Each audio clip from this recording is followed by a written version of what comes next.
In this video, I'm going to share with you the supplement that I found the greatest success with in treating and managing feline heart disease, all the reasons why I chose that supplement versus other brands, and pitfalls and things to watch out for when choosing any type of natural supplement for any myriad of diseases.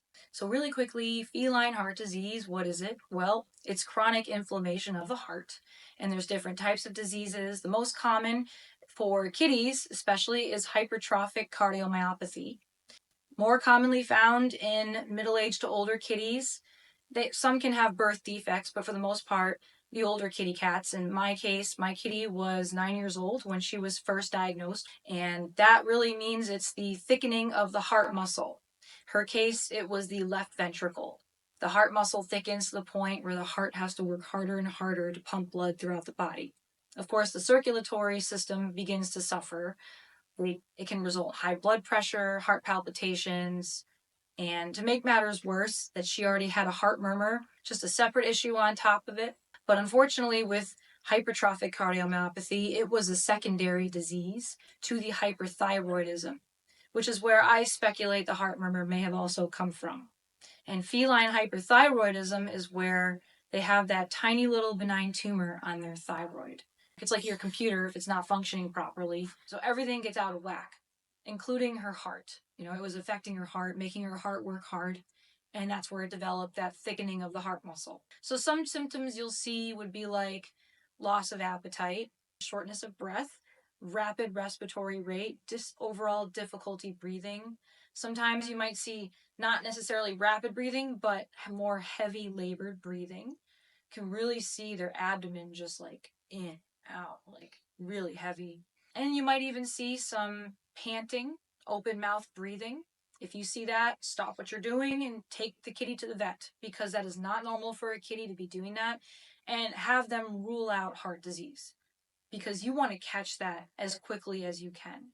Unfortunately, with kitties, they hide a lot when they're healthy. Like they're just hiding during the day, they're catnapping. That's what healthy kitties like to do, find their little special places and just hang out there during the day. But the problem is, like, we think, well, when they're getting older, they're hiding more. So it's like, fine, nothing to be worried about here, nothing to see here. But actually, no, they're hiding a symptom, they're hiding ailments, they're hiding a disease. They are feeling weak. So that's something that they do in the wild when they're not well, they hide because they don't want to exhibit any signs of weakness to any predators. She was hiding more and more, my kitty, and we blamed it on age. Well, one day she's vomiting white foam. Another symptom of heart disease would be vomiting. And actually, it's the body heaving, not vomiting. They're heaving fluid out of their lungs or chest cavity or abdomen, wherever fluid is building up, because the heart is malfunctioning. So now fluid will spill over into either the lungs or their abdominal cavity. And sometimes you might see a distended abdomen, and that is because they're bloated. The fluid is building up in the body. And my kitty vomiting white foam, that white foam is that excess fluid. It's not vomit. It doesn't come from the stomach. It's not bile. There's no yellow. So you see vomiting, white foam, go to the vet. Rule out heart disease. It's better to be paranoid than to wait until stage 4 heart failure. Having to treat that is a lot harder than if you're just catching the very first signs of heart disease and it's just starting to become a problem. Like, you gotta watch out for pulmonary edema, and that is essentially their lungs are filling with fluid. That's the lungs, pulmonary. They're drowning, and that will cause the panting, struggling for air. Your lungs are fluid, can't breathe. Shortness of breath. So watch out for that. The vomiting of the really, it's the heaving of the white foam. If you rush your kitty to the vet, and I want to mention this, if it is in the fluid is in the chest, they will do a chest tap, where they will stick a needle in there and suck out that fluid. And unfortunately, with my kitty, the few times that she had been in the ER because she went into congestive heart failure, it was in her lungs. So they cannot stick a needle in there. So instead, they prescribe a very powerful diuretic and hope for the best, that the body does what it naturally does, that it will just assist the body in doing it quicker. And there are side effects to that.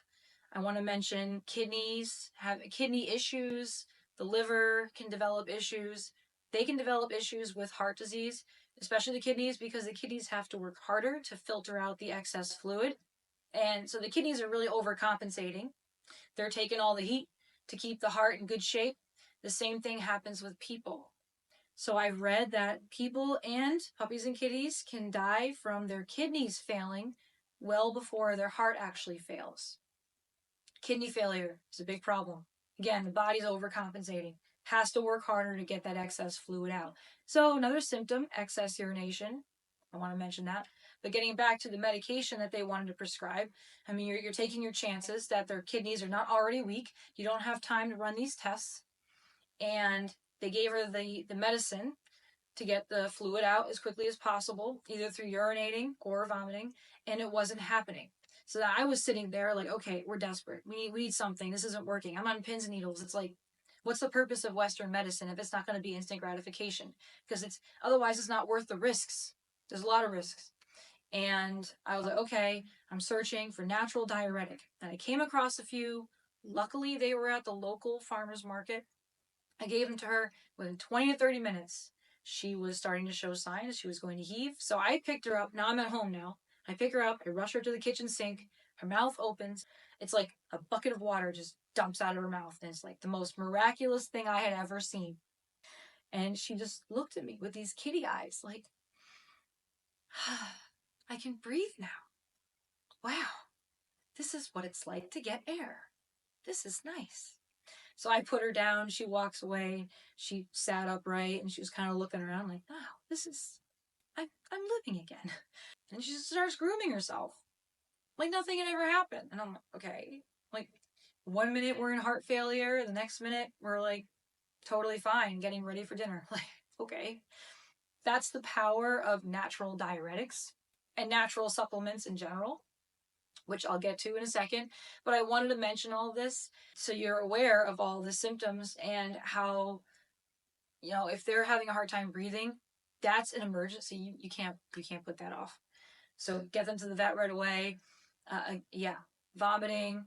You might see some diarrhea, excess fluid leaving the body. That's what this is. And the kidneys might start to be, failing. So you got to watch out for these things. Issues with bowel movements, excess urination, excess drinking.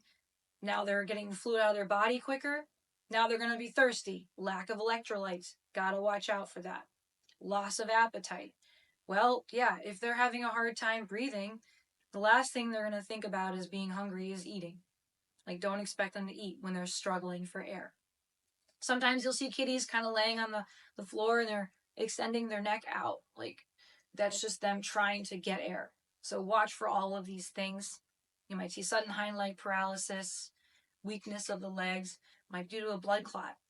You're going to have high blood pressure usually alongside with this condition, heart disease in general. So you have to watch out for blood clots that can lead to a stroke or the hind leg paralysis or sudden fainting, collapsing.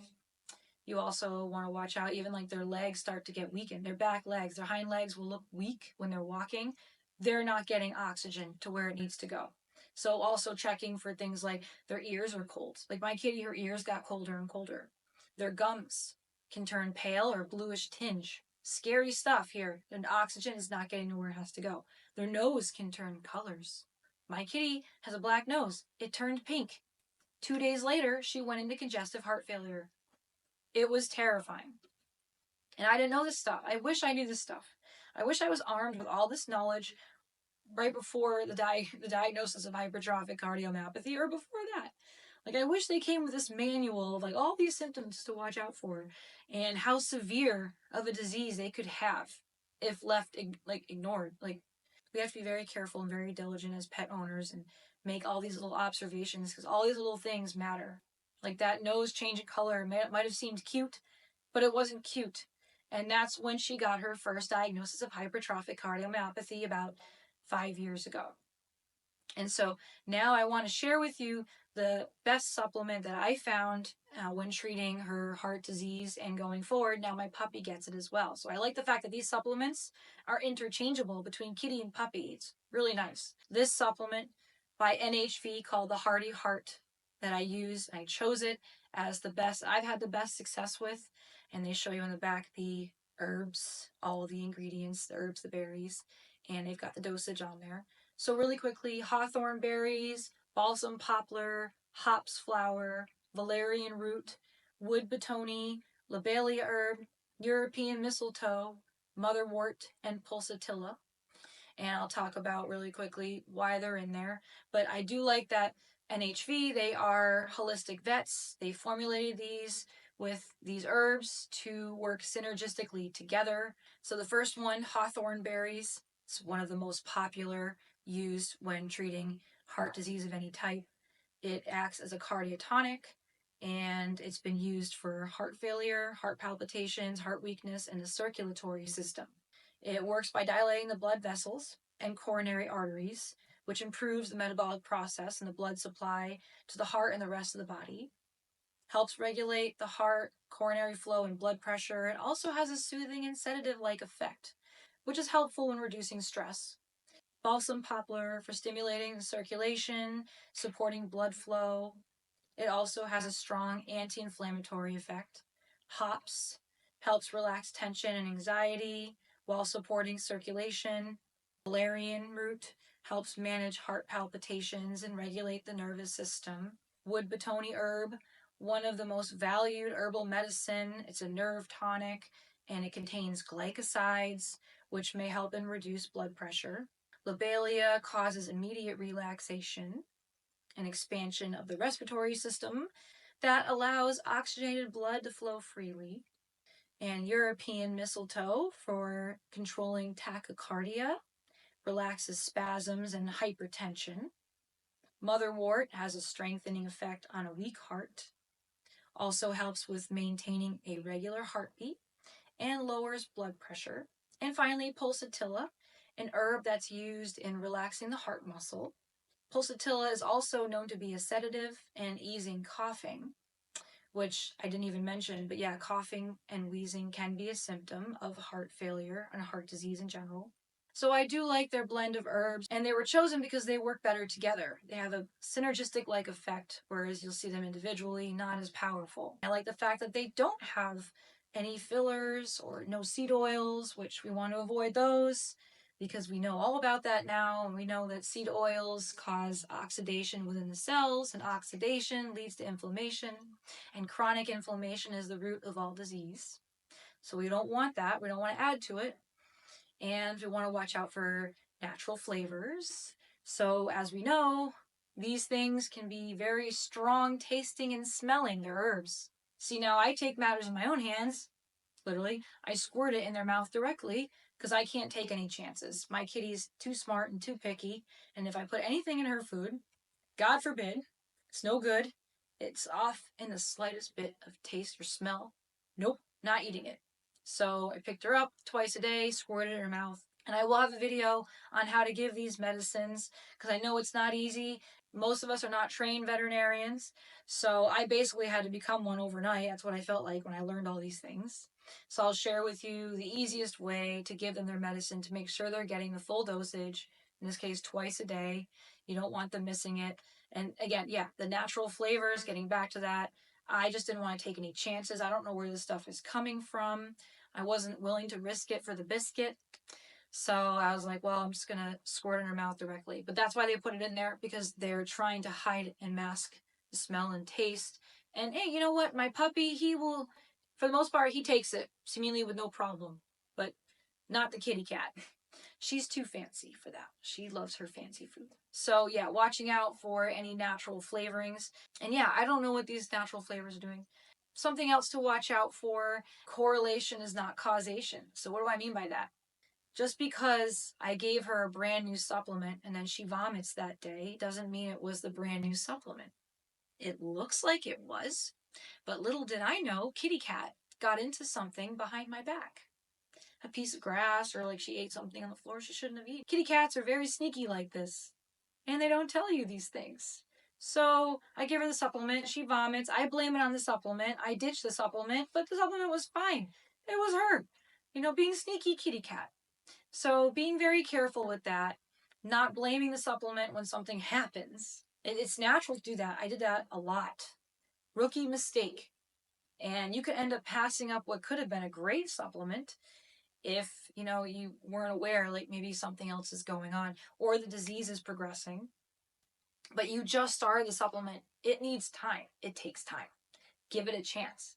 The disease is progressing. Yes, we got to get the supplement in there so we can slow it down and or reverse it depending on how early you caught it. In my kitty's situation, IBD. She also had IBD. So, I mean, there's chronic vomiting with that. And I gave the supplement and it makes it look like it's the supplement's fault, but it was, the IBD, whatever. So the point is, correlation is not causation. It's not always what it seems. These natural supplements are, for the most part, they're wonderful. They take time to work in the body. They take time to build up, and it becomes this exponential curve upward. That's what happened with my kitty cat. But it takes time. There's another supplement by a different company, Pet Wellbeing. You might have seen it, the heart supplement. I actually used that first, and I noticed the natural flavor in there. I was like, okay, well, I was kind of wary of it. And then I'm new at this. It was a rookie mistake. She was vomiting. Turns out it was her IBD. And it made it look like it was that supplement. So I switched and I kept looking and looking. But the point is, it was a rookie mistake, and you can waste a lot of time, a lot of money by just assuming it's supplement's fault and not something else that may have happened that same day. And it could be anything as simple, as innocent as my kitty ate a piece of grass, like just being a kitty cat. So give the supplement time. But also another pitfall is maybe that they have a sensitive tummy, and you give them the new supplement and you're just assuming it caused a side effect, a reaction, and stopping the supplement. But really, they just have a sensitive tummy. So, like, okay, let's dial back on the dosage. Let's give them, a little bit less and work our way up. That's totally okay. They recommend it too. Like, you don't know. Every puppy, every kitty is different. They're going to respond differently. This particular supplement, they recommend 0.5 ml. So, okay, reduce it down to 0.25 and work your way up. Maybe do a little bit less than that. The idea, you want to work them up to it and get them to the point where they're at the full recommended dosage. And then from there, giving it time to work. So being patient, that's the hardest part. Whatever you feel is best to give them the supports that they need. The idea is that, you don't just panic. Okay, I gave them the supplement. They threw up, throw it away, waste of money. No. Like, just think about it. Like, we tend to get a little emotional, and like we ignore all logic. But like, when you think about it logically, it's like, okay, you can work through it. Like, the last thing you want to do is just throw something out or just ignore what could have been a great supplement just because it looked like something or because they had a sensitive tummy. Just give them a chance to build up to it. Like, the ultimate goal here is to extend their lifespan as long as possible, of course, but also their quality of life. If your kitty is diagnosed with feline heart disease, they will prescribe a medicine, and medicines have side effects. It's just the way it is. These medicines are the same as people medicine. Puppy, kitty, human, our hearts work the same. So it's the same medicine, just dialed down the dosage amount to match their body weight. And for me, I was like, well, if you're telling her she only has 6 to 9 months to live, but here's some medicine, and that may or may not help, it has side effects. Sometimes the animal stops responding to it as well, but now they have the collateral damage. Their kidneys are now suffering more, or the liver. There's other side effects as well. And sometimes you have to up the dosage. And just the fact that I have to give her a pill. Like, my kitty doesn't take pills very well. So trying to shove a pill down her throat for the rest of her life, that's not the quality of life that I want her to have. Not to mention, the stress from shoving the pill down her throat could have actually made the disease worse, because stress causes inflammation.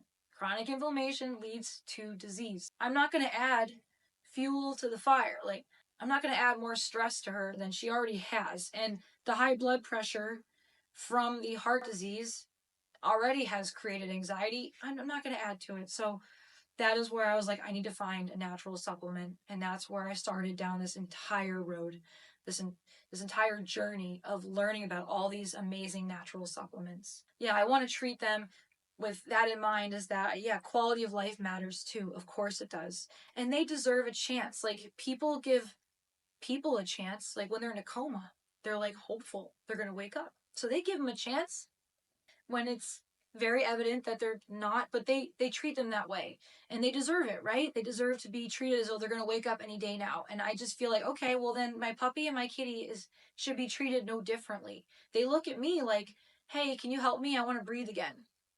It's as simple as that. We tend to mix our emotions with theirs. We're not them, not us. Maybe they're just looking at you like, can you help me? I want to feel better. Okay. So it's my job, it's my responsibility to do everything I can to make them feel better. The good news is with these supplements, they're designed to work with conventional medicine. If you decided to go that route, then you can use the two of them together in conjunction. That's great. For my kitty, I was just like, the juice not worth the squeeze. Stressing her out. Yeah, no, let's go this route. Let's do what we can. I also changed her diet, which I will be talking about in later videos. I will have a whole series of videos on nutrition. Definitely subscribe to this channel so you don't miss out on all these wonderful things that I did to help slow the progression of the feline heart disease. She was given 6 to 9 months to live. We got almost 5 years.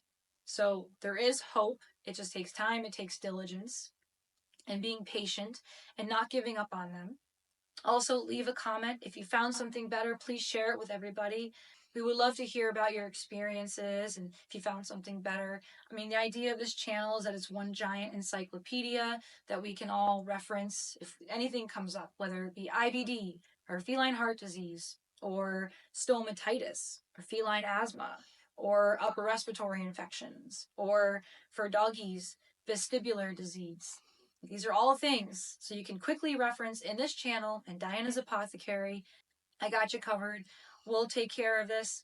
We'll figure this out one disease at a time, one video at a time, one supplement at a time. So stay tuned. Don't miss out for my next video where I will be sharing my next supplement that I found to assist my kitty with feline asthma.